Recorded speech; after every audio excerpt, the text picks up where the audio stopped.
제가 매주 그 인터넷에다가 제가 설교를 올리지 않습니까? 올리다 보니까 미국 가서도 이렇게 그걸 올렸고요. 또 계속 매주 설교를 했습니다. 그래서 제가 하던 길에 또 이거 이어서 그냥 하도록 하겠습니다.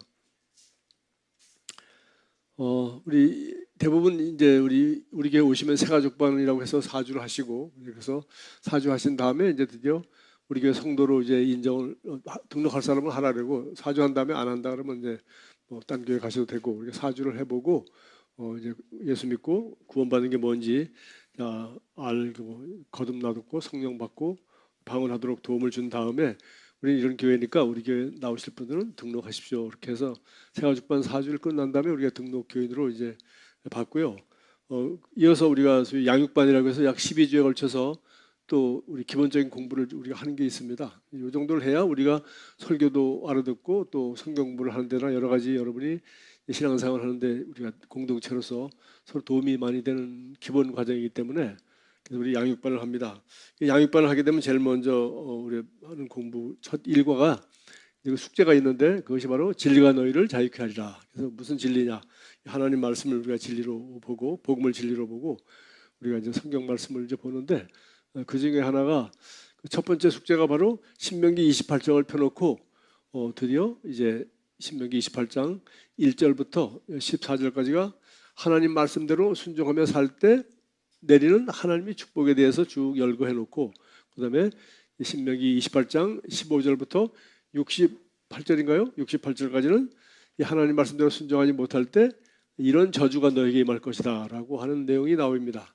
그래서 그러면 누가 과연 하나님 말씀을, 이 구약성경 시대인데 이 두꺼운 걸 다 순종해서 누가 과연 복을 받을 것인가? 그래서 결국은 그렇게 할 수 없기 때문에 예수 그리스도께서 오셔서 율법을 다 지켜서가 아니라 율법을 예수님이 완성하시고 이제 우리들에게 새로운 법을 주셨어요. 그건 바로 용서하고 새로운 피조물의 본성을 주셔서 우리로 하여금 하나님을 사랑하고 또 하나님 말씀대로 이웃을 사랑하고 섬길 수 있는 그런 능력을 우리에게 주셨다. 그래서 우리가 그때 그 첫 번째 숙제가 여기 나와 있는 특별히 그 저주에 대한 것들을, 이건 더 이제 그리스도께서 이 모든 율법의 저주를 담당하셨으니 저는 더 이상 저주 아래 있지 않습니다. 난 그리스도 안에서 나는 복을 받은 자입니다. 라고 이제 우리 선포를 합니다. 그래서 그럼 복을 받은 것이 그럼 무슨 내용인가? 그것이 바로 신명기 28장 1절부터 14절에 우리 있다는 걸 너무 잘 알고 있어요. 지난주에는 제가 그래서 신명기 28장 그 8절에는 한 절 가지고 말씀을 하는데, 오늘은 거기 28장 11절 12절을 한번 보도록 하겠어요. 28장 자 8절은 지난주에 여호와께서 명령하사 내 창고와 내 손으로 하는 모든 일에 복을 내리시고 라고 되어 있어요. 두 군데 복을 내린다 해서 하는 뭡니까? 내가 내 손으로 하는 모든 일에 복을 내리신다. 그리고 또 하나는 그다음에 내가 하는 일 외에는 내 창고니까 오늘날로 말하면은 우리 저금 통장이나 뭐 하여튼 그 그냥 먹고 하는 그 냉장고에 먹을 거 빠놓고 나머지는 다 이제 현금으로 바꿔서 우리가 가지고 있어야 되니까 뭐 그런 것이 되겠죠. 내 창고에 복을 내릴 것이다라고 되어 있어요. 자, 그런데 우리 오늘 보는 11절 12절은 여호와께서 내게 주리라고 내 조상들에게 맹세하신 땅에서 내게 복을 주사 내 몸의 소생과 가축의 새끼와 토지의 소산을 많게 하시며, 여호와께서 너를 위하여 하늘의 아름다운 보고를 여시사 내 땅에 때를 따라 비를 내리시고 내 손으로 하는 모든 일에 복을 주시니 내가 많은 민족에게 꾸어줄지라도 너는 꾸지 아니할 것이요. 보니까 드디어 하나님이 어떻게 해요? 제일 먼저 11절 보니까 이제 목축하는 유목민족이었으니까 제일 먼저 내 몸의 소생과 우리 자녀를 많이 생산하고, 그다음에 가축의 새끼와 가축도 자녀를 많이 놓고 새끼를 많이 놓고 토지의 소산을, 내가 농사지니까 토지, 이게 결국 뭡니까? 그 당시 모든 그 생산 수단이죠. 농사짓거나 양떼를 치거나 아니면 내가 결혼해서 내가 자녀를 많이 낳거나 이런 우리 생산할 수 있는 것에 이제 이걸 많이 늘어나게 한다는 거예요. 그렇죠? 그 다음에 그래서 우리가 하나님이 이제 이렇게 소산물을 많게 하신다. 그러니까 이게 네, 일터에서 여러 가지 이제 그런 수확이 나는 거죠. 그다음에는 하늘의 아름다운 보고를 여사 내 땅에 때를 따라 비를 내리시고 내 손으로 하는 모든 일에 복을 주시리라. 그래서 이제 복에 이제 하는 일에 이제 복을 주시리라. 그래서 이게 비도 많이 내리고 또 내 손으로 하는 모든 일에 복을 주시리라 이렇게 얘기했어요. 그래서 제가 지난주에 이거 가지고 이제 자세히 설명을 했으니까 오늘 간단하게 할게요. 그래서 제일 여기 중요한 건 보니까 여기 8절에서도 말했지만은 내 손으로 하는 모든 일, 그게 뭐예요? 우리의 수입이죠.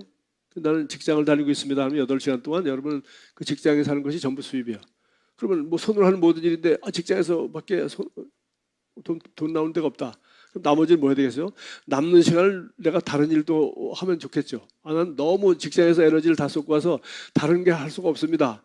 그럼 평생 직장에서 그것만 열심히 일해야 되겠죠. 그러나 직장 이외에도 이제는 다른 일을 해야 되는 시대가 됐어요. 왜냐하면 이제 아무도 한 직장에서 예전처럼 들어가서 뭐 젊을 때 들어가서 뭐 50 몇 세 은퇴할 때까지 쭉 있는 이제 그런 직장 시대는 거의 지났습니다.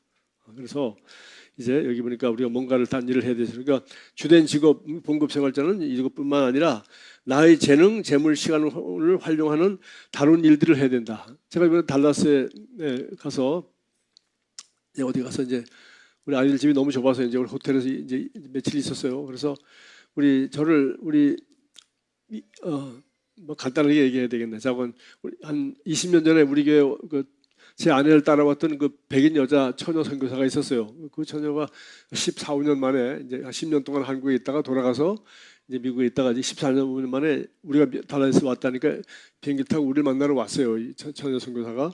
그러니까 뭐 나이가 벌써 40대 후반이 다 되고 결혼도 아직 안 하고 있더라고요. 근데 비행기가 늦어서 밤 1시, 2시 돼가지고 어떻게 늦게 도착해서 그래서 제가 나가야 되는데 예전 같으면 그거 나가야 되잖아. 가서 또 비행기 또 연착했대. 그러니까 또 2시간 또 기다리고 막 난리 돼야 되는데 얼마나 좋은 세상이냐면은 우버라는 걸 그것도 그냥 스마트폰에 하면 여기 다 내 통장에 다 있으니까 우버 딱 켜가지고서 거기 지금 몇 시에 누구 그러니까 하여튼 결론 얘기해서 우버 먼저 설명 안 해도 되겠죠. 자기 차를 가지고서 운전해서 이제 택시 같이 하는 거죠. 딱 가가지고서 어디 서 있으라고 딱 가면 거기 서면 딱 서 있어요. 딱 심사식구 딱 우리 호텔로 데려다가 딱 왔어요. 22불. 보통 한 45불 받는 데인데 밤중에 뭐 어떻게 해가지고 자고 안전하게 22불 딱 내고. 그러니까 뭐 공항에 1시간 동안 나가서 2시간 동안 또 연착됐다 기다렸다가 또 주차비 다 내고 또 짐 싣고 아무것도 할 필요 없어요. 끌고 탁 나오면 우버 택시가 딱 와서 딱 싣고 타고 오세요. 그것도 저도 이거 보니까 지금 택시가 어디 있는지 나는 어디 기다리고 있는지 지도가 정확하게 내비가 정확하게 실시간으로 지금 이제 20초 한 1분 있으면 도착하겠다 다 보여요. 야, 그러니까 우버 택시 같은 거는 내가 할 수 있는 거죠. 저녁에 내가 한 2시간 동안 우버 택시 운전수를 하겠다면 내 차 가지고 내가 우버 택시를 운전수를 할 수 있어요. 그래서 너도나도 여러분도 다 할 수 있어요. 저도 할 수 있습니다. 알바하려면 제가 저녁에 내가 3시간 동안 우버 택시를 하겠다면 3시간 딱 등록해놓으면 제가 내 차 가지고 나가서 내가 얼마인지 해. 자, 그래서 이것도 왜 내 손으로 하는 거 하나님 복을 주겠다니까 손으로 뭐 일을 해야죠. 그다음에 온라인으로 뭐 하는 거. 온라인으로 제가 우리 교회 전도사 하던 분이 이제 어떤 이제 사업을 하시는데 우리가 그 명품 중고를 가방을 갖다가 리퍼비시 해가지고 명품을 팔아. 근데 그게 명품 중고 가게가 중고만 나오는 것이 아니라 새 것도 나온답니다. 왜? 새 걸 왜 중고로 내놓겠어요? 바로 그 여자의 마음을 살라고 누가 명품을 선물을 줬는데 난 이 자식이 싫어졌어. 그럼 어떻게 해요? 그거 보고 또 기분 나쁘니까 얼른 팔아버리는 거죠. 그래서 새 것도 중고가에 막 나오는 거예요. 몇백만 원짜리가. 그래서 이제 그렇게 하는데 가면 가게도 좀 안 한데 야 이거 몇 개 팔아가지고 언제 돈을 벌까 했더니 웬걸 밤에는 온라인으로 물건이 또 주문이 들어가지고 온라인으로 또 다 사진 올려놓으니까 온라인으로 밤새도록 또 주문이 들어와 있다니 아침에 나가면 그 짐 싸기 바쁘대. 이런 시대가 됐어요. 그러니까 밤새도록 온라인 샵에서 일을 하고 있는 거예요 지금. 주문 다 와 있고 그냥 그렇게 하면 되고 이제. 그러니까 우버, 온라인, 뭐 번역 저작권. 제가 뭐 엊그제 우리 사모님이 이거 참 재밌다고 보라고 보니까 사모님이 이런 거 잘 보신 것 같아. 그래가지고 송창식이 뭐 우리보다 나이 한 10살 많은 그런 옛날 통기타 세대라는 사람도 있습니다. 나이 드신 분들 알아. 송창식이 뭐 이런 사람들이 나와가지고서 뭐 조영남이 뭐 시시한 얘기, 옛날 얘기, 노인들이 옛날 얘기 하더라고요. 근데 누가 묻더라고요. 송창식한테 아니 그 지금도 판권이라는 게 얼마니까 죽은 뒤에도 50년 그 자기 노래에 대한 그 돈을 받는데 판권 받는데 그 송창식이 얼마 받냐니까 1년에 한 1억을 받는데 1년에 1억씩 그냥 가만히 있어도 그 옛날에 부른 자기 노래 지금은 하지도 않아요. 옛날에 불러는 송창식이 뭐 제가 좋아하는 노래 철지난 바닷가 제일 좋아합니다. 아세요? 철지난 철지난 바닷가 제가 좋아해요. 딴 건 몰라요. 철지난 바닷가 내가 좋아하는데 그 노래 틀어줄 때마다 돈을 송창식한테 내야 되는 거예요. 그 사람 노래니까. 그래가지고 야, 송창식이는 1년에 지금 뭐 은퇴고 연금도 다 필요 없어. 왜? 젊었을 때 불러놓은 노래 가지고 지금 1년에 1억이 나오고 이 사람 돌아가신 뒤에도 자식들이 1년에 1억씩 타먹을 수 있도록 50년 동안. 그러니 이 저작권이라는 게 얼마나 좋습니까? 또 아메 여기도 좀 제가 왜 다단계라고 안 하고 하면 다단계 하면 온갖 사기도 많고 하도 문제가 많아서 그래도 저는 아메이는 좀 신뢰합니다. 왜 아메리칸 외경이 미국에서 생긴 회사고 내가 이 책도 읽어보고 좀 알거든. 성도들도 내가 아메 하다가 그만두신 분도 많고 또 물건이 여기 좋은 게 많아요. 그리고 좀 비싸지만 뭐 그런 게 있는데 좋은 거니까 비싸죠. 그래서 이런 것들도 뭐예요? 결국은 내가 네트워크 마케팅 내가 아는 사람에게 내가 쓰고 있는 좋은 물건을 권해서 그렇게 하고 또 그 사람이 또 소개하고 그 사람이 소개하면 이게 다단계가 되어서 결국 내가 커미션을 먹는단 말이지. 그렇게 해가지고 이거에 우리 성도들 중에서 이거 하는 분들 들어 있어요. 그래서 제가 뭐 이런 거 쭉 생각해 봤습니다. 뭡니까? 우리 주된 직업뿐만 아니라 나의 재능, 재물, 시간을 활용하여서 다양한 일들과 성경에 지금 보게 되어 있네요. 내 손으로 하는 모든 일들에게 그러니까 이거 뭐 밭에만 하겠다, 뭐 농작물만 아니면 가축만 아니면 내 자녀들만 세 가지만 한 것이 아니라 손으로 하는 모든 일이라고 이렇게 아주 구체적으로 써놨어요. 우리가 우리에게 주는 시간과 재물과 재능을 잘 활용하면은 이렇게 모든 일에 하나님이 복을 주시면은 우리 얼마든지 재정 분야가 현금이 흐름이 증가될 수 있다. 그다음에 창고는 뭡니까? 창고는 뭐죠? 그 곡식을 갖다가 이제 담아두는 거죠. 지금 내가 먹을 것은 내가 이제 먹고 나머지는 이제 창고에 잘 보관해야 됩니다. 그러니까 창고에 있는 내용들은 두 가지. 하나는 씨가 되는 거예요. 왜? 다 먹으면 안 되니까 내년도 농사지어야 되니까 씨가 되는 것이 있고 또 하나는 뭐냐 하면은 이제 먹고 그다음에 씨로 하고 내가 1년 동안 먹고 식구가 다 먹고 그래도 남는 건 뭐예요? 팔아가지고 학비도 하고 이제 현금으로 만들어서 옷도 사 입고 이것저것 돈이 많이 필요하니까 그렇게 되는 거죠. 그러니까 창고. 그러니까 지금 내 손으로 하는 모든 일에 복을 내리고 내 창고에 복을 내리신다 그랬어요. 그래서 여러분 이거 간단한 이 대차대조표하고 이 그림 이거 한번 보겠어요. 이거는 아주 쉬운 책인데 여러분 부자 아빠 가난한 아빠 이건 아주 상식입니다. 이거 모르면 대화가 안 통해. 이 부자 아빠 가난한 아빠 이 책 한번 사보시고 부자 아빠 가난한 아빠 다 보셨나? 이거 말고 현금의 흐름표. 부자 아빠 가난한 아빠 책을 사 보신 분? 네, 잘했습니다. 제 제면서 자, 이건 뭐냐면은 이제 맨 위에 거 여러분 통장 가지고 지금 전 통장이 어떻게 생긴지도 잘 모를 판인데 저는 통장을 안 쓰다 보니까 자, 이 맨 왼쪽에 보세요. 수입과 지출. 우리 은행 통장 딱 보면 왼쪽에 수입, 지출, 잔액 나와 있죠. 네, 돈이 얼마가 들어오고 한 달 동안 당신이 얼마를 썼습니다. 그리고 현재 얼마 남았습니다. 이게 나와 있죠, 그죠? 이게 수입과 지출이죠. 그다음에 이걸 가리켜 우리가 수입 지출 이거 가리켜 뭐라죠? 손익계산서라고 그래. 일반 회사도 여러분이 호떡 장사를 하든지 아니면 세븐일레븐을 하든지 아니면 큰 삼성전자 같은 대기업을 하든지 관계없이 우리가 하는 모든 사업은 여러분 직장생활에도 마찬가지죠. 직장생활에도 돈 벌고 그다음에 그거 쓰고 남고 그렇죠? 마찬가지예요. 그래서 우리 사업은 반드시 수입과 지출이 있고 이제 있죠. 수입하고 지출하고 수입보다 지출을 하고선 약간 남는다. 그건 이제 우리 이제 이익이 되는 거죠. 그래서 수입하고 지출해서 요걸 갖다 이제 우리가 손익계산서라고 그 밑에는 뭐냐면은 이건 우리가 대차대조표라고 그래. 그래서 이거 다 털어보니까 집이 얼마고 자동차가 얼마고 그다음에 보험료가 얼마 나가야 되고 집 뭐 월세가 얼마 나가야 되고 뭐 아니면 집이 내가 월세에 산다면은 아니면 집을 샀더라도 내가 아주 은행 대출금을 갚아야 된다든지 이거 다 빚이죠. 그래서 이렇게 해서 내 재산이 얼마 되는가를 이제 자세하게 기록하는 걸 가리켜 대차 대조표라고 해요. 내가 자산으로 가지고 있는 내 돈, 내가 자산으로 가지고 있는 땅, 뭐 부동산, 뭐 주식 다 해서 이건 내 자산이고 나머지는 뭐요? 부채. 은행에서 내가 우리 집이 지금 10억짜리 집에 살고 있는데 내가 은행 빚을 4억을 하고 있다. 이건 4억은 부채죠. 이것이 이겁니다. 자, 이거는 이제 상식이죠. 이 정도는 다 아니까. 그런데 부자 아빠, 가난한 아빠 이게 뭐가 차이냐? 부자 아빠는 뭐예요? 수입보다 지출이 적어.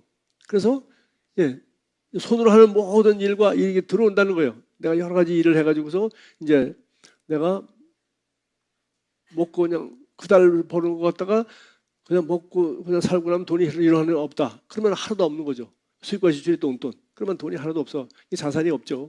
그게 아니라 지출이 적으니까 수입이 많든지 지출이 적든지 어쨌든 간에 수입과 지출이 해서 수입은 많고 지출은 적어야 그러니까 지금 반밖에 안 쓰고 반은 남죠. 그 다음에 그러면 그 반인 돈이 자꾸 쌓이죠. 그 쌓이면 그게 뭐예요? 그게 바로 자산입니다. 그걸 갖다가 부동산을 사든지 주식을 사든지 아니면 금덩어리를 바꿔놓든지 아니면 뭐 어떻게든지 하든 이렇게 해서 그 돈을 갖다가 투자해가지고 대학원 공부를 한다든지 아니면 온라인에 대해서 공부를 잘해서 온라인 사업을 한다든지 해서 등등 해가지고 내가 이걸 가지고 내가 자산이 무슨 말인지 알겠죠? 영어로 뭐 asset이라고. 부채는 뭐냐? 부채는 부채예요. 지금 내가 도대체 내 돈을 가지고선 집을 살 수가 없기 때문에 집값이 너무 비싸서 할 수 없이 집값 사는 집에 어느 정도를 이제 우리가 빚을 빌려서 이제 이걸 갖다가 이자와 함께 이것을 계속 갚는 겁니다. 미국도 가보니까 미국 사람들은 보통 30년 모기지예요. 30년. 집을 사가지고 딱 좋은 집에 들어가요. 그러면 30년 동안 이자를 내는 거예요. 30년. 그러니까 자기 돈은 한 5%밖에 안 냈어. 30년 동안 연 7% 어마어마한 이자를 내면서 갚고 이 빚 다 갚고 나면 이제 죽어야 돼. 돈 다 왜? 거기다가 다 털어놓는 거야. 집 한 채. 미국 사람들 그렇게 살아요. 전부 빚으로 살아. 자, 알겠죠? 그래서 자, 근데 보십시오. 이제 여기서 요거만 설명해 볼게요. 다 아는 거지만 예를 들어, 자, 이 자산 중에서 만약에 여기 주식이 있다. 그 자산 중에서 내 집이 내 집이다 하면은 집값이 우리 한국처럼 지난 몇 년 동안에 무지하게 뛰었잖아요. 그러니까 이 사람 부자 됐어요, 안 돼요? 왜? 자산 가치가 크게 커진 거예요. 왜? 집값이 올라가니까. 근데 주식은 어때요? 주식도 마찬가지죠. 주식값이 내가 어떻게 해가지고 주식이 올라갔다. 그럼 그 돈이 이제 더 증가된 거죠. 그러니까 뭐 주식에서 뭐 배당금을 받았다 하면 그걸 갖다가 그게 결국 뭐예요? 그것도 수입이 되죠. 집도 안 팔았지만 사실은 내가 그 좋은 비싼 집에 살 필요 없이 나는 집을 나는 좀 작은 집에 살겠다 하면은 집 팔면 그것도 수입이 되죠. 그래서 수입이 자꾸 늘어나는 거예요. 자산도 늘어나고 수입도 자꾸 늘어나는 거. 이것이 이제 부자 아빠의 현금이 흘러가는 겁니다. 가난한 아빠는 뭐냐? 수입 회급과 지출이 거의 똑같거나 지출이 크거나. 돈이 적은데 어떻게 지출을 더 많이 할 수 있어요? 빚을 내쓰는 거죠. 카드를 긁는 거죠. 카드 깡으라고. 그래서 이렇게 되면은 자산 어디 저축할 게 하나도 없어. 자산할 게 어디 아무도 주식할 돈도 없고 집 살 돈도 없고 아무것도 없어. 그러다가 털컥 아프네, 교통사고가 나네, 차가 문제가 생겼냐면은 이제 덜컥 빚을 지는 거예요. 왜? 저축해놓은 돈이 없으니까 이거예요. 자, 이러니까 이 사람은 계속 가난하게 살 수밖에 없다는 겁니다. 지금 제가 수입이 얼마나 돼야 되고 수입이 얼마가 되면 가난하고 수입이 얼마면 부자라고 얘기하지 않았어요. 수입이 많든 적든 간에 여러분이 적은 수입보다 지출이 많다. 이 사람은 가난할 수밖에 없는 거예요. 근데 적은 수입이지만 지출을 줄였다 하면 이 사람은 부자가 될 수가 있단 말이에요. 아시겠습니까? 예. 설교 시간 별거 다 하지. 이런 설교하고도 목사라고 할 수 있나? 근데 성경에 여기 지금 뭐라고 됐어요? 예? 네 손으로 하는 모든 일에 복을 주시고 그리고 네 창고가 뭐예요? 이 창고가 뭡니까? 이거죠. 자산. 저게 창고예요. 창고 쌓을 게 없어요. 나는 다 써서 버렸어요. 이미 자산이 없어. 자산이라고는 그냥 전세. 1억 전세 1억 전세에 내가 월세 150만 원. 요새 그렇게 나옵니다. 우리 지금 집 알아보고 있어요. 우리 동네 지금 우리 개발대가 빨리 나가래. 그래서 저도 지금 그러면 1억 전세하면 이게 1억 전세 여기 이거 전세금 1억 이걸 내가 이제 돈이 내가 저축해 놓은 게 있다면 이 1억이 내 자산이죠. 그래 150만 원씩 지출해서 또 나가야 돼.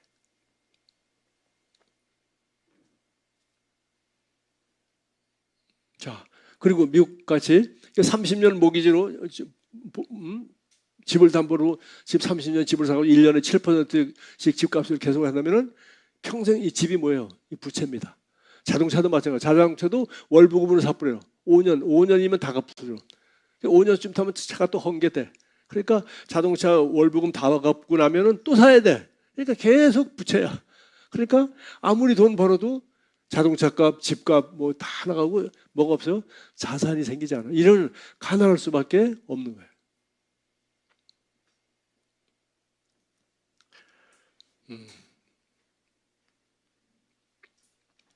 저도 제가 미국에서 전도할 때 아주 가난하게 산 적이 있었고요. 산 적이 있었고 또 개척할수도 사실은 가난하죠. 근데 저는 어떻게 했어요? 수입보다 지출을 확 줄였어요. 수입이 제가 그때 40만 원을 받았어요. 제가 32년 전에 40만 원을 받아서 그래서 난 지출할 게 없어요. 왜? 교회에서 살았어요. 전기장판 깔고 저렇게 전기장판 깔고 저기 살았어요. 밥도 그냥 전기밥솥 늘어놓으면 점심에 주일날 성도들이 한 10명, 20명 오니까 전기밥솥 큰 거 갖다는 거 2개 늘어놓으면 비빔밥 해 먹었어요. 그러면 또 사람들이 많이 올까 봐 또 밥이 좀 남어. 그러면 그걸 남은 거 두 식구가 아무리 먹어봤자 세 식구가 아무리 먹어봤자 한 밥이 누렇게 될 때까지 한 닷새 먹다 보면 또 금요일 토요일 와. 밥 다 먹고 나면 남은 밥 다 먹고 나면 그러면 이게 밥값도 안 들어. 뭐 그냥 전기세 뭐 다 예배당 32평에 28만 원 월세를 냈다고 그러는데 뭐 예배당 사니까 그러니까 돈 들어갈 데가 하나도 없어. 그러니까 뭐 부채도 없고 집 자산도 없고 지출도 별로 없고 밥 먹고 살고 그냥 애 뭐 유치원 뭐도 안 보냈으니까 뭐 4살짜리 아무 돈 들어갈 게 하나도 없어. 그러니까 40만 원 그냥 11조 하고 뭐 하고 난 뭐 했는지 모르지만 사모님이 여보 돈이 없어서 오늘은 라면 먹읍시다 한 적이 한 번도 없어. 잘 먹고 잘 살아서 왜? 절대적으로 지출을 줄여버렸으니까. 그러니까 뭐 예배당도 그때 그 정도면 아주 월 28만 원, 32평에 28만 원 아주 작은 거야 아주 작은 거. 이거 한 반, 이거 반 돼요 반. 이거 딱 먹어도 초콜릿 이 정도. 한 20명 앉으면 더 이상 앉을 수 없어. 그래가지고 1년 반 만에 이제 교회가 한 20명 넘어서 우리가 한 100평 정도 얻어갔어요. 그러니까 제가 무슨 얘기냐면 여러분이 나 오늘 이것만 하고 설교 그만하고 싶어 진짜. 한마디로 뭐예요? 수입보다 지출을 줄이십시오. 또 스타벅스 얘기할까 안 할게. 제가 스타벅스 갔었어요. 이번에 너무 시끄러워서 식당에서 얘기를 할 수가 없어. 그래서 우리 조용한 데 가서 우리 얘기 좀 합시다. 미국 목사님 만나가지고 갔더니 스타벅스 갔더니까 우린 6명인데 앉을 자리가 없어요. 4명짜리 의자는 있는데 6명이 앉아서 시끄럽게 떠들 의자가 없어. 그래도 뭐 차 마시고 그래도 얘기를 하려고 뭐 붙여놓으면 되니까 갈까 했더니 여기 저기 혼자 앉거나 둘이 앉은 데서 전부 노트북 켜놓고 이렇게 귀모하고서 전부 일하고 있는 사람들이 한 5-6명이 보여. 뭐예요? 스타벅스는 수다 떨고 떠드는 데가 아니라 뭐예요? 노트북 들고 앉아가지고 온라인 쇼핑하고 뭐 일하는 그런 일하는 사람들이 집에서 맨날 일하기 싫으니까 자택근무자들이 나와서 차, 커피 5불, 6불, 10불 주고 마시면서 거기서 조용하게 일하거나 이런 사람들 하는 완전 그런 분위기야. 그러니까 제가 눈치가 보여서 맥도날드 갔어요. 거기는 가니까 아무도 없어. 그래서 시큰 막 떠들고 해도 아무도 없어. 그 시간에.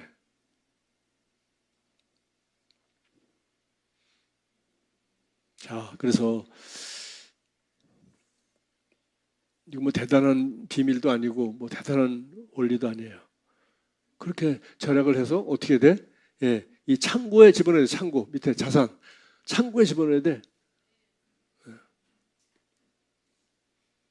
송창식 같이 70이 돼가지고 1억씩 하려면 뭐야 돼? 이 사람은 그 사람 대학을 나왔습니까? 음대를 나왔습니까? 아무것도 안 나와서요. 고등학교도 겨우 졸업 맞고 통기타만 뒤로 가르쳐가지고서 노래 잘해가지고 히트를 쳐서 평생 가수로 먹고 살고 보니까 이제는 이제 판권만 가지고 먹고 사는 이런 시대가 왔단 말이지. 거기다가 자기 시간과 재능을 개발해가지고 그게 자기 자산이 되게 된 거죠.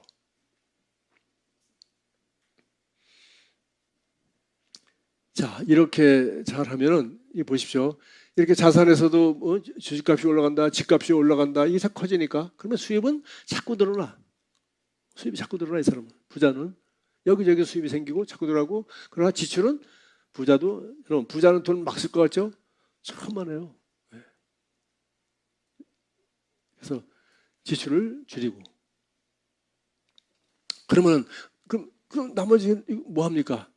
내 잔이 넘치는, 여러분, 우리가 이 잔을 가지고 있으면은 비는 무지무지하게 오지. 하늘이 열려서 엄청난 물이 끝없이 쏟아지는데 내가 물이 얼마나 필요합니까? 내 그릇만큼은 필요해. 필요한 건 받고 나머지는 다 낭비야. 만약에 하나님이 나에게 내가 필요한 잔을 주셔서 내가 이걸 갖다가 다 마셨는데 이 이상으로 자꾸 자꾸 이게 쏟아진다 그러면 어때요? 내 잔이 넘치면 이제는 어차피 넘치는 거니까 얼마든지 밖으로 다른 사람에게 줄 수 있고 좋은 일들을 끝없이 할 수가 있어요. 그러나 이 잔이 넘치지 않으면은, 이 상태로 있으면은 맨날 이게 남은 신세를 지거나 아주 참 어려운 상황이 되는 거예요. 자, 근데 이게 오늘 성경 말씀 보니까 신명기 28장 1절부터 14절까지 그냥 여러분 읽어보십시오. 그냥 지금 제가 8절, 10절, 12절, 13절 뭐 금방 끝났네.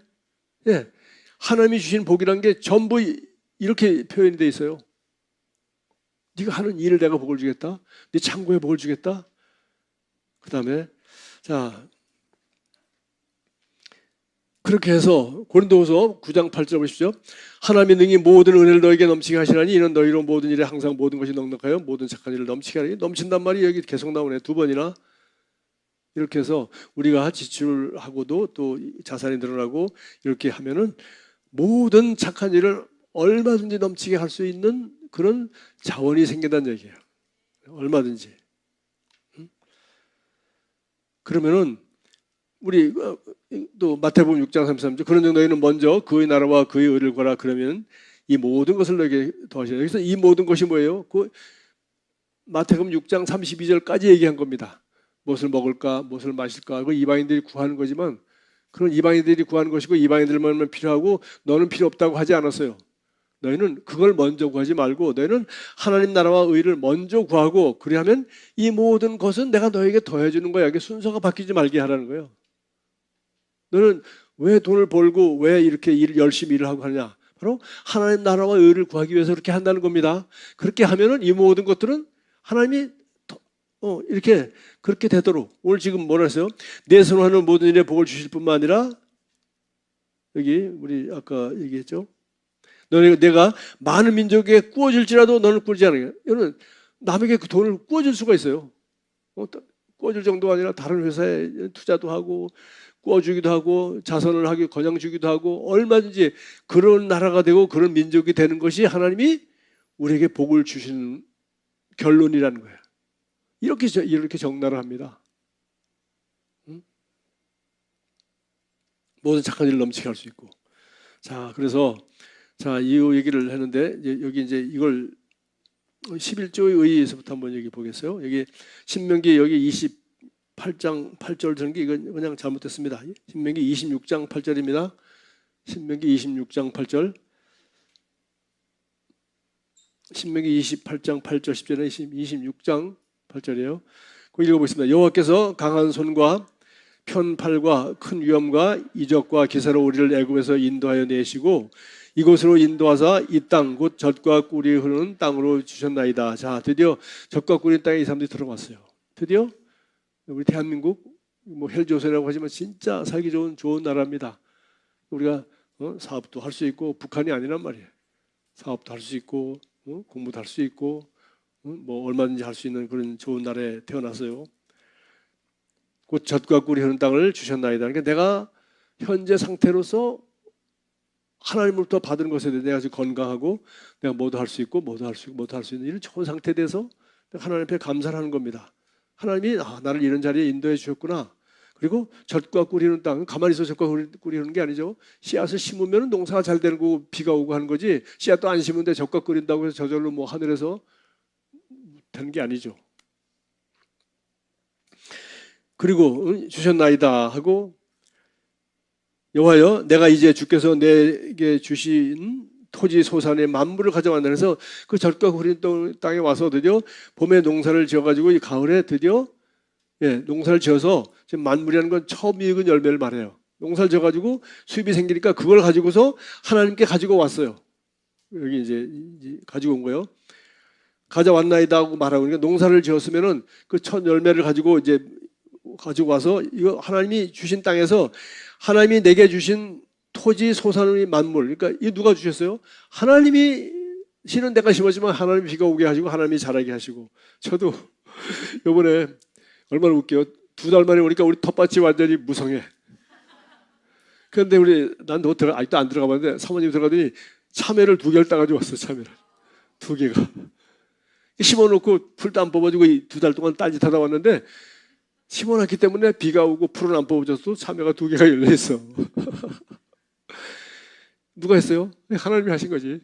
게으른 농부가 풀은 안 뽑아줬어도. 자, 재밌잖아요, 그죠? 자,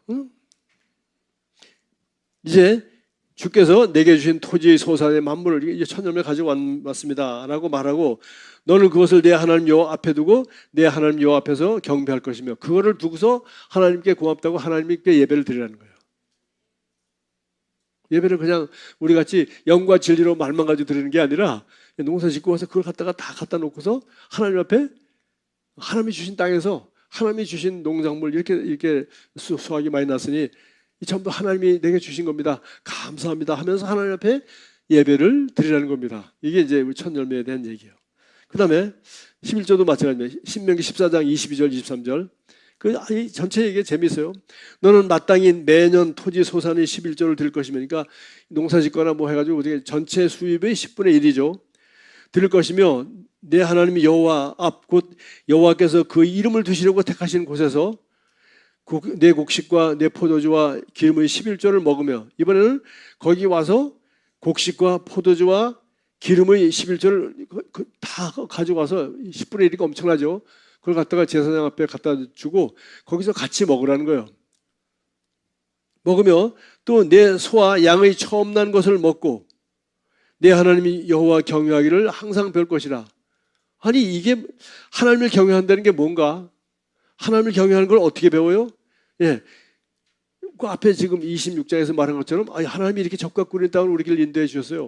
그리고 하나님이 내게 주신 토지의 소산물에 이렇게 축복해서 이게 내가 사업이 잘 되고 농사가 잘 돼서 이렇게 올해도 이렇게 풍성한 열매를 거뒀습니다 하고, 그 10분의 1을 가져다가 곡식이나 포도주나 기름이나 이걸 다 같이 갖다 놓고 그들과 함께 먹으면서 먹고 내 하나님, 그것이 하나님을 경외하는 것을, 하나님을 섬기고 하나님을 경외하는 것을 배우는 게 그거라는 거예요. 우리가 그래서 우리 기도할 때 그렇게 하잖아요, 그죠? 내 소유와 삶과 재물의 주인 되신 예수 그리스도 이름으로 기도합니다. 그분이 나의 소유에, 내가 가지고 있는 모든 소유의 주인이 되시고 내 삶의 주인이 되시고 내 소유의 주인이 되신단 말이에요. 그래서 그렇게 하는 것이 하나님을 경외하는 것을 배우는 것이래. 그러니까 여러분도 자녀에게 하나님을 경외하는 걸 배우게 하려면 어떻게 돼요? 이 11조를 하도록 여러분이 용돈도 주고 그 중에서 뭐 구별해서 하나님 앞에 드리고, 우리 아버지 어머니가 나를 이렇게 축복해 주시고 이런 좋은 환경에 태어나게 해주셔서 내가 이렇게도 하고 이렇게 했습니다. 그래서 그렇게 할 수 있도록 하는 것을, 하나님을 경외하는 것을 배울 것이며 가르치는 것이죠. 자, 또 하나는 그 다음에, 그럼 하나님 경외하는 것을 그럼 또 어떻게 배우냐? 그래서 같은 말이 또 여기 이렇게 돼 있네요. 신명기 17장 18절 19절. 그가 왕위에 오르거든, 이제 그 왕보고 한 얘기입니다. 이 율법서의 등서문을 레위 사람 제사장 앞에서 책에 기록하여 평생에 자기 옆에 두고 읽어. 이게 성경이죠. 이걸 복사 하나 해가지고 너도 한 권을 만들어서 항상 옆에 두고 읽어라. 그의 하나님 여호와를 읽으면서 그의 하나님 여호와 경외하기를 배우며, 성경을 읽으면서 하나님 말씀을 읽으면서 여호와 경외하기를 배우며 이 율법의 모든 말과 이 규례를 지켜야 하고, 이 말씀을 읽으면서 그대로 행하는 거, 그게 뭐예요? 여호와를 경외하는 거라는 거예요. 그 여호와를 경외하는 법을 배우는 거예요. 그러니까 여호와를 경외하는 법을 배우는 거는 두 가지네요. 우리 개신교나 우리 교회에서는 항상 이것만 얘기했죠. 하나님 말씀을 듣고 배우고 그 말씀대로 실천하고 이것이 하나님을 경외하는 거라는 거예요. 그래서 큐티를 해야 되고 주일 설교를 들어야 되고 뭐 말씀을 근데 율법이 하나님 말씀을 듣고 배우고 그 말씀대로 실천하며 살아가는 것이 하나님을 경외하는 것 당연하죠. 그런데 그것만이 아니라 오늘 여기 지금 신명기 14장 보니까 아니 11조를 갖다가 놓고서 그걸 갖다가 같이 먹고 같이 즐거워하고 감사하고 이게 하나님 경외하는 법을 배우는 거라는 게 온 식구가 다 참여하면서 그러니까 11조를 갖다가 즐기고 풍성하게 잔치를 벌이는 거 이것이 하나님 경외하는 법이요. 또 하나님 말씀을 옆에 두고 늘 말씀을 읽고 말씀대로 이렇게 사는 것 그것이 하나님을 경외하는 것을 배우는 거다. 이 두 가지를 하나님을 경외하는 배우는 두 가지 방법을 얘기했어요. 자, 그러면은 이건 다 너무나도 옛날 얘기해서 오늘날 실감이 너무나도 안 나죠. 그런데 오늘 여기 이제 제사를 드리고 하는 건데 이건 경배 여호와 앞에서 경배할 것이며 구약 시대니까 전부 제사를 드리니까 이런 제물이 필요하고 한 건데 이제 신약 시대 보니까 이 제사를 안 드린단 말이지. 이런 제사 안 드리잖아요. 그러나 우리 11조도 하고 다 하는데 이제 더 이상 이런 제사는 안 드린단 말이야. 그러나 오늘 히브리 11장 13장 16절 오직 선을 행함과 서로 나눠주기를 잊지 말라. 선한 일을 하고 남에게 나눠주기를 잊지 말라. 하나님은 이 같은 제사를 기뻐하시나. 우리가 선행을 하고 그 선행이 무엇이든지 선을 행하고 나눠주면은 그것이 하나님이 드리는 신약시대는 제사가 바로 이런 게 제사라는 거예요. 양을 잡고 뭐 이런 거 하는 거 아니지만 신약시대 보니까 내가 남을 나눠주는 것 그리고 선을 행하는 것 이것을 하나님은 제사로 받으신다는 거예요. 보십시오. 자, 구약에 다시 보겠습니다. 신명기 24장이 아니라 14장 28절 29절 거기 11조에 대한 이런 얘기 앞뒤 14장 16장 17장 거기 다 나오는 얘기예요. 자, 그래서 매 3년 끝에 이게 3년에 한 번씩은 그의 소산의 10분의 1을 다 내어 내 성읍에 저축하여 너희 중에 분깃이나 기업이 없는 레위인과 자, 이때는 뭐 제물로 갖다가 어디 바치고 그런 게 아니라 3년에 한 번씩은 11조를 갖다가 몽땅 뭐 하라? 예. 분깃이 없는 레위인과 12지파 중에서 이 레위인들은 성전을 그러니까 그 예배당을 성전을 섬기도록 하기 위해서 그들에게 땅을 주지 않았습니다. 11지파만 땅을 나눠 가졌죠. 그래서 이 기업이 없는 레위인과 내 성중에 거류하는 객과 객은 나그네입니다. 우리 동네 사람이 아니에요. 다 나그네. 그 객과 고아에 또 일하고 밭에 나가 일하고 하는 아버지가 없어. 일찍 돌아가셨어. 엄마도 일찍 돌아가시고 고아와 과부들과 남자들이 일해야 되는데 이제는 남편이 없어서 먼저 죽었어. 그래서 객과 고아와 과부와 레위인들이 와서 자 21절 몽땅 갖다가 얻어주라고 3년에 한 번씩은 레위인과 객과 나그네와 고아와 과부들이 와서 먹고 배부르게 하라. 그들에게 다 나눠주라는 거예요. 11조를. 그러니까 엄청난 거죠.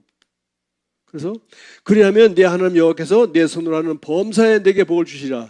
그러면 하나님이 네 손으로 하는 모든 일에 복을 주시겠다는 거예요. 야, 이게 참.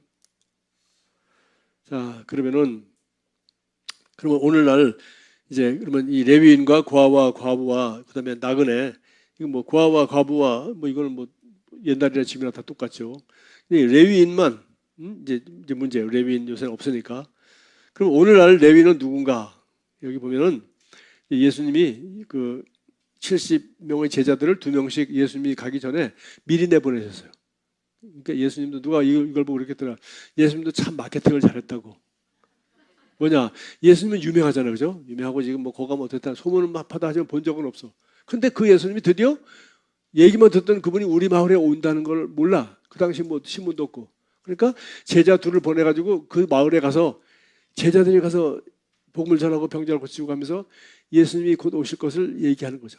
자기가 가야 할 마을에 미리 제자들을 70명을 둘씩 보냈으니까 35개조를 우리가 35개 마을을 보냈다고 합시다. 35개 마을을 다 미리 보내신 거예요. 그때 보낼 때 전대나 이게 뭐 전대는 이 지갑이죠. 배낭이나 신발을 가지지 말냐. 아무것도 가지지 말고 빈몸으로 가게 했어요. 돈도 없이. 가서 어떻게 하는 얘기요?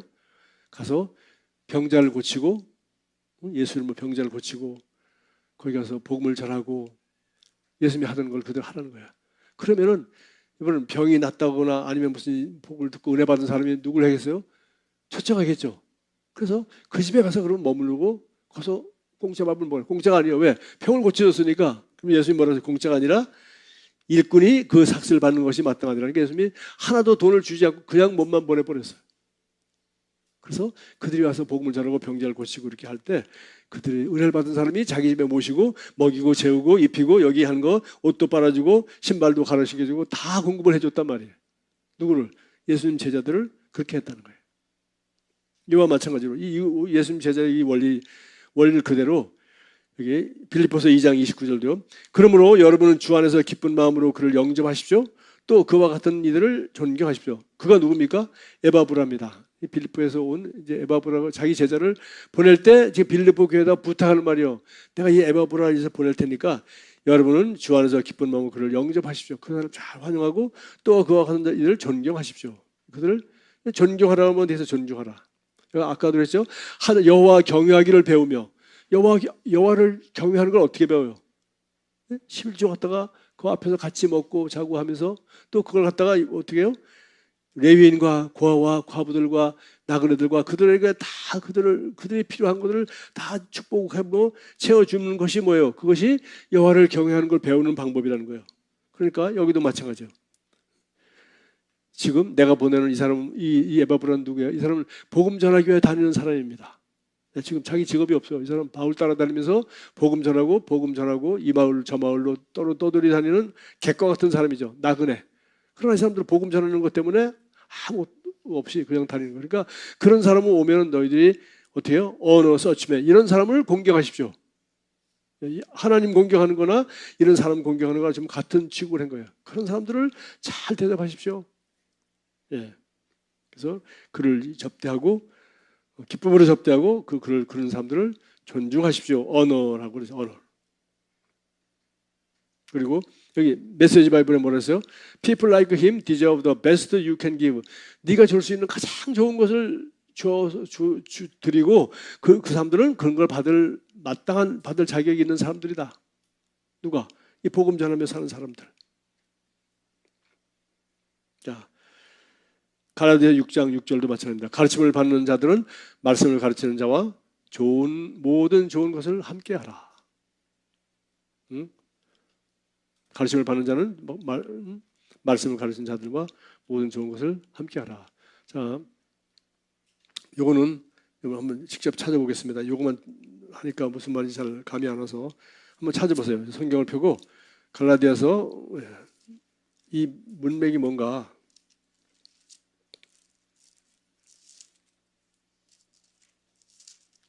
6장입니다.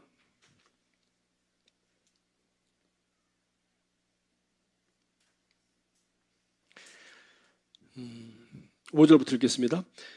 갈라디아서 5장 6절, 6장 5절. 각각 자기의 짐을 질 것이라. 가르침을 받는 자는 말씀을 가르치는 자와, 그러니까 가르침을 받는 자와 말씀을 가르치는 자가 있으면 가르치는 자는 자기가 할 일을 한 거죠. 근데 받는 사람은 말씀만 받은 것이 아니라 가르침을 받는 자는 말씀을 가르치는 자와 모든 좋은 것을 그와 함께 하라. 스스로 속이지 말라. 하나님은 없인 여김을 받지 아니하시나니. 이 사람은 뭐예요? 하나님 말씀을 가르치는 사람인데 네가 말씀을 가르치는 자와 모든 좋은 것을 함께 하라고 하셨고 스스로 속이지 말라. 하나님은 없인 여김을 받지 아니하시나니 사람이 무엇으로 심든지 그대로 거두리라. 자기 육체를 위하여 심는 자는 육체로부터 썩어질 것을 거두고 성령을 위하여 심는 자는 성령으로부터 영생을 거두리라. 지금 갑자기 스스로 속이지 말라는 소리가 왜 나와요? 바로 가르침을 받는 자와 말씀을 가르치는 자와 좋은 것을 함께 하라는 거예요. 그것이 뭐예요?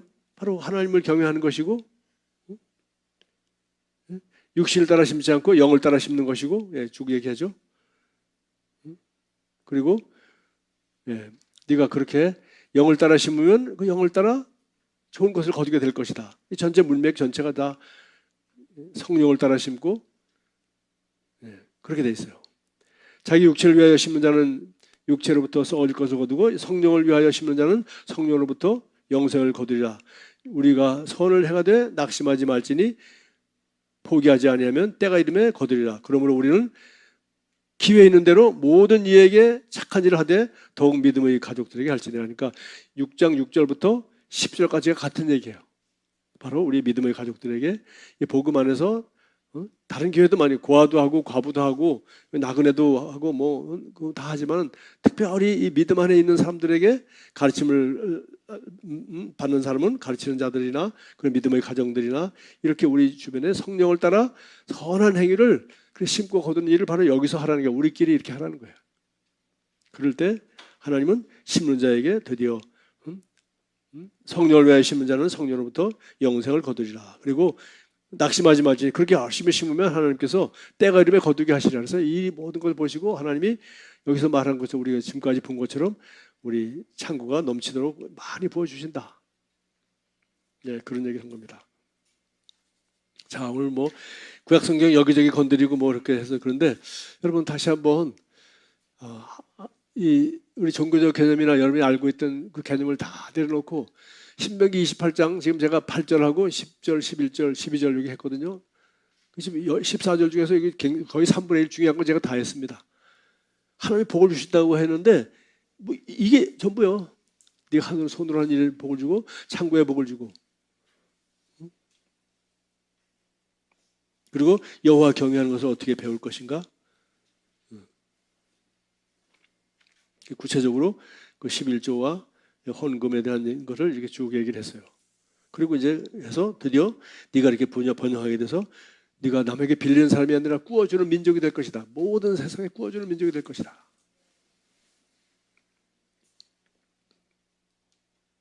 그러나 이제 뒤로 넘어가면은 이제 신명기 28장 드디어 15절부터 68절까지는 전부 다 완전히 나라가 망하고 병 걸리고 아주 완전히 망한 내용이 너무나도 길게 나와 있어요. 그게 저주예요.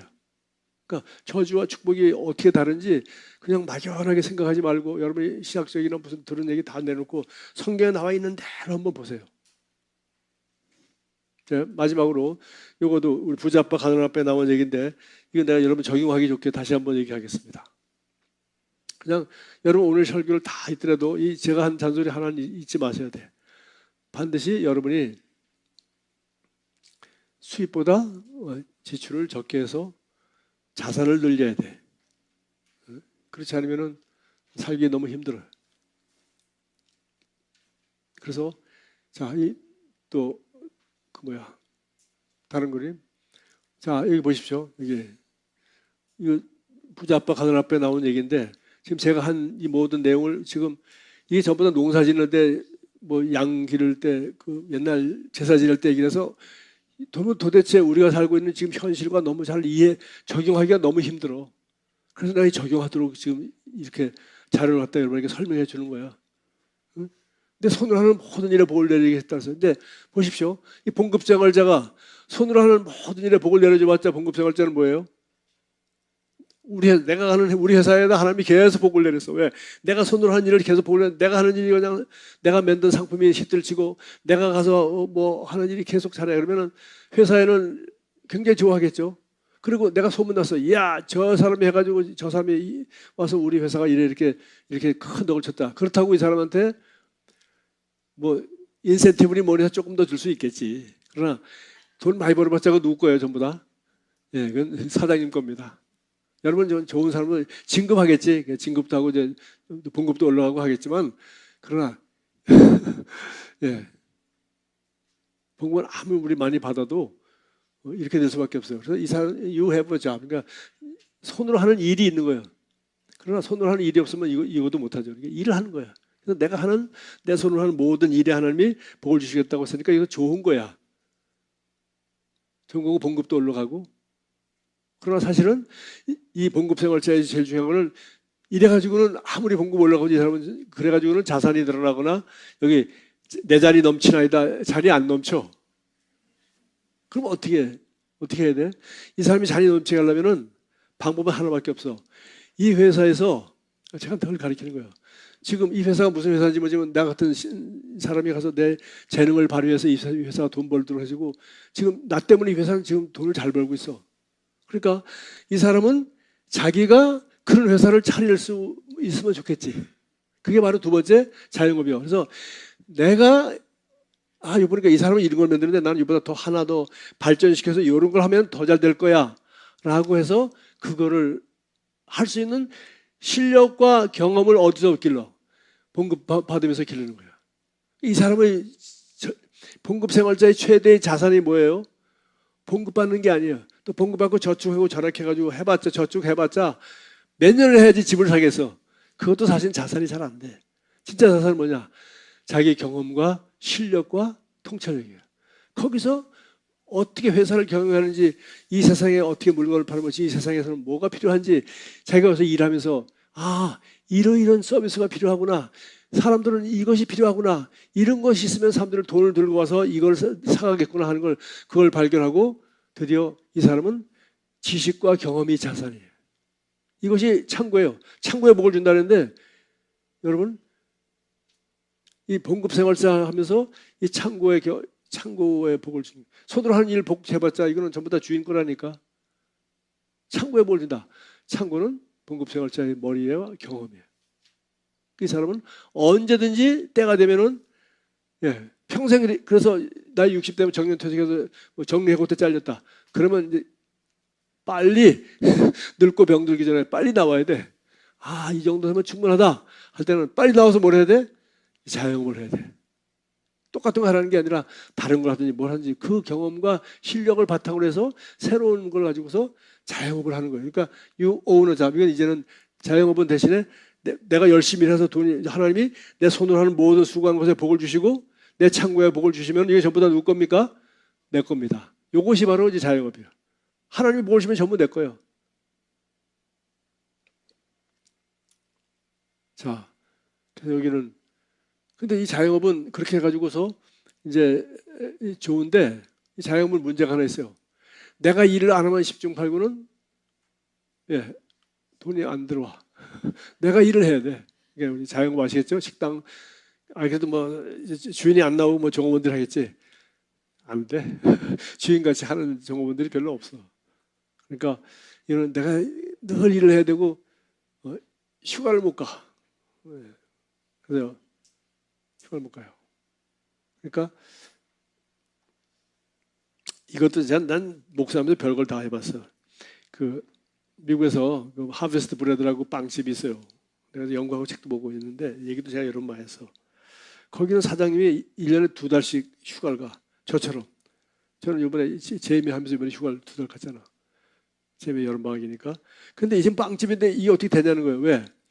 여기는 사장님이 회사가 빵을 잘 만들어서 빵을 잘 파서 돈만 버는 게 아니라 거기 온 종업원들이 앞으로 이 하베스트 브레드라는 빵을 가지고서 이 빵 가게가 없는 다른 주, 미국이란 땅이 너무 다른 주에 가서 이 똑같은 브랜드로 할 수 있는 프랜차이즈를 할 수 있도록 할 사람, 그러니까 사장, 이 하베스트 브레드를 다른 주에 가서 사장이 되어서 자영업을 할 사람만 종업원으로 받아. 그러니까 대학교 졸업받은 사람들이 줄을 서 있어. 네, 난 빵 만들고 싶으니까. 빵 이 사람 잘하니까. 이 사람 빵에 대해서 전문가고 성공했거든. 그러니까 여기서 이 노하우를 자세하게 배우는 거야. 그러니까 이 사람이 사장님이 2달 동안 휴가 가도 이 회사가 이 빵집이 되겠어 안 되겠어요? 돼. 왜? 여기 내 빵집이야. 이 사람 왜? 내가 하는 것처럼 잘해가지고 배워서 나는 이제 1년 후에 나는 어느 주에 가서 지금 내가 할 거야. 그런 꿈을 가지고 전부 사장만 들어가지고 종업원이 일하니까 사장님이 2달을 비워도 회사가 잘 돼. 할렐루야. 난 그 책을 읽고서 내가 아주 참 우리 그 기독교는 그렇게 할 수 있지. 그리스도인들은 그렇게 그 사람이 그리스도인인지 모르겠네. 그 다음에는 이제 그 정도가 아니라 이 빵이 이게 아주 제대로 들어가게 해서 시스템을 만들어서 누구나 맥도날드처럼 누구나 똑같이 맥도날드는 세계 어디 가나 맛이 똑같잖아요. 그러니까 똑같이 할 수 있도록 뭐 밀은 어디서 구매하고 뭐 어떻게 받고 고기는 어디서 브라질에서 하고 뭐 이런 식으로 해가지고 그냥 그 고기는 몇 센치로 하고 뭐 굽는 거는 몇 초 만에 뒤집고 해가지고 완벽하게 해가지고 똑같은 맥도날드 햄버거를 전 세계에서 공급하도록 시스템을 완벽하게 만든 거예요. 미국이 제일 잘하는 대표적인 기업입니다. 이건 뭐예요? 이건 한 사람이 하는 게 아니야. 각자 최고의 전문가들을 만들어서 이렇게 시스템으로 만들어 놓고 그리고 사장님은 이제 뭐 비즈니스 오너 시스템이니까 이 사람은 사실은 이제 우리가 알고 있는 그 사장의 삶을 뭐 골프를 치든지 뭐 아니면 딴 나라 가서 또 자기가 이 프랜차이즈 할 걸 구경하고 새로운 아이템을 찾아 돌아다니는지 이런 일들을 하는 거죠. 그러니까 이건 시스템 자체가 돌아가는 거예요. 그러니까 큰 기업들은 중소기업들은 다 이걸 말해. 그래서 누구 한 사람이 없어도 회사는 돌아가. 왜? 거기에 시스템이 잘 돼 있으니까. 자, 재미있어요? 재미없어요?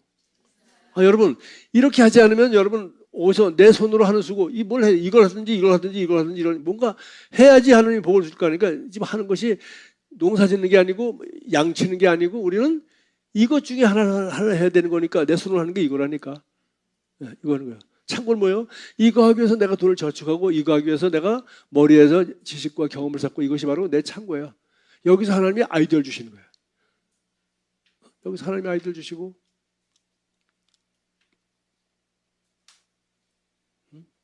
자, 이 마지막은 이제 인베스터 이 뭐야? Money works for you. 이제는 투자하는 거죠. 이렇게 이 세 가지 잘하는 사람을 특별히 이런 회사죠. 이 회사가 잘하니까 튼튼하다. 앞으로 5년 동안 10년 동안 확실하게 잘할 회사다라면은 그 CEO를 믿고 그 회사를 튼튼한 걸 믿고 거기다가 돈을 투자해서 그죠? 거기서 열심히 일하게 하고 이 사람은 투자자는 자기는 돈을 어디다 투자할 것인가 이것만 결정하면 돼. 사람들은 이거를 불로소득이라고 생각하고 아주 못된 놈들 나쁜 놈이라고 생각해. 천만의 말씀이에요. 이게 불로소득 한번 해보세요. 네, 이건 보통 어려운 게 아닙니다. 네? 회사를 분석할 줄 알아야 되죠. 또 돈이 있어야 되죠. 돈이 없으면 남의 돈 빌려가지고 한다고 합시다. 내가 너무 잘하니까 투자를 잘하니까 남의 돈 빌려서 빌릴 만큼 그런 신뢰를 얻어야 되잖아요. 근데 그걸 어느 회사가 잘 될지 누가 알아요? 그걸 모르잖아. 그러니까 세상 돌아가는 거, 회사 돌아가는 거 모든 걸 철저하게 공부하고 연구하는 그런 연구를 하지 않으면 이 투자를 못하는 거예요, 사실은. 그러나 그 사람들은 어쨌든 간에 이 투자만 하지 직접 어디 가서 일하지 않고 투자하는 것 자체가 일입니다. 그래서 돈은 지금 미국 같은 자본주의 나라에서는 돈을 이 사람들이 거의 다 벌어요. 그러니까 여러분들이 결국은 시스템이 일하게 하든지 아니면 내가 직접 일하든지 결국은 이제 언제가 돼서 내가 직접 일하거나 아니면은 때가 되면 결국 여러분도 뭔가 여러분이 저축해 놓은 이 투자한 돈을 가지고서 나는 직접 일하지 않아도 다른 사람이 열심히 일하도록 하는 데가 내가 투자하는 거 외에는 다른 방법이 없다는 거예요. 그래서 이런 상황을 인식하고 여러분이 이런 아이디어, 이런 개념을 가지고 한번 이 신명기 28장 1절부터 14절까지 자세히 읽어보고 또 그 뒤에도 뭐 성경에 지금 제가 여기 여러 군데 여기 했잖아요. 그 전에 제가 11조에 관계된 거하고 그다음에 이걸 갖다가 그다음에 그들이 이 많은 것들을 어떻게 그렇게 벌어서 뭐 하겠다는 거냐? 결국은 우리 고린도후서 9장 8절에 말한 것처럼 모든 일에 항상 모든 것이 넉넉하여 모든 선한 일을 넘치게 하라. 얼마든지 선하게 넘치게 할 일은 무지무지하게 많습니다. 이건 정말 우리가 안 가봐서 그렇지 정말 선하게 해야 될 일은 너무 많아요. 그래서 우리는 너무 잘 사는 나라에서 뭐 있다 보니까 잘 모르는데 우리가 선교지 한 번만 가봐도 그리고 하여튼 우리가 조금만 다른 세계의 눈을 열면 우리 주변에 하는 고아와 객과 과부와 이런 할 일들이 너무 많습니다. 그래서 하나님이 여러분에게 내 잔이 넘치도록 부어주실 수 있도록 보면 빌려주는 자고 꾸어주는 자가 되고 꾸지 않은 자가 되게 하리라.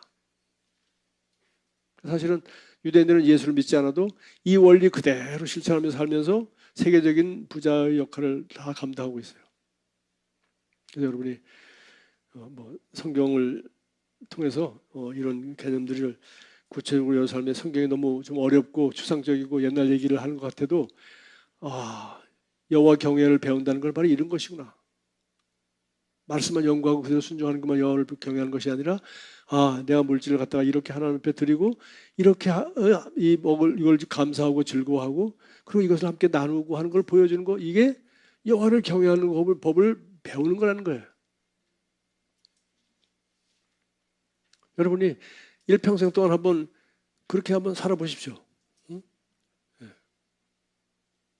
여러분이 어려울 때도 이 11조 하는 거 뭐 복잡하고 뭐 해야 되냐 얼마나 해야 되냐 뭐 자꾸 복잡하게 생각하지 말고 한번 성경 말씀에 이게 뭐 이 믿음 아니에요?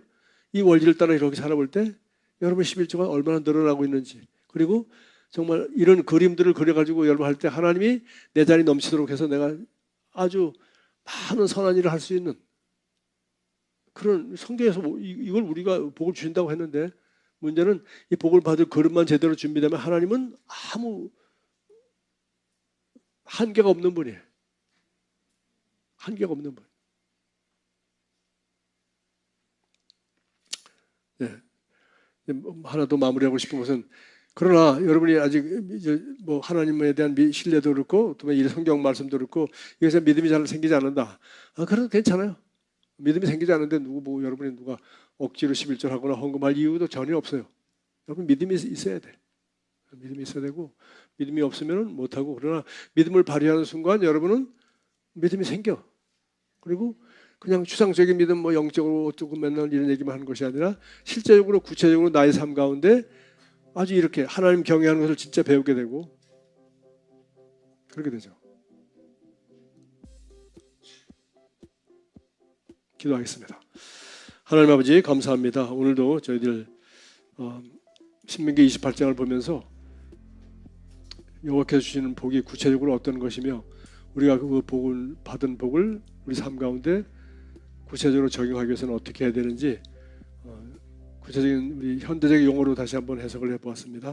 하나님이 우리가 손으로 하는 모든 일에 복을 주신다고 했으니 우리가 어떤 일을 어떻게 해야 될 것인지 지혜를 더해 주시고, 또 우리 창고에 복을 주신다고 했으니 우리가 어떻게 창고를 마련하고 저축을 하고 또 지식을 쌓고 경험을 쌓고 또 하나님이 마음껏 창고에 복을 줄 수 있도록 창고에서 꺼내서 나눠주고 또 심고 섬기는 일을 어떻게 하는지를 깨닫게 해주셔서 참으로 저희 삶이 많은 사람들에게 꾸어주고 꾸지 않는 그런 잔이 넘치는 삶을 약속하신 그 삶을 살 수 있도록 우리에게 여호와 공를 경외하는 법을 가르쳐 주심을 감사드립니다. 예수 그리스도 이름으로 기도합니다. 아멘.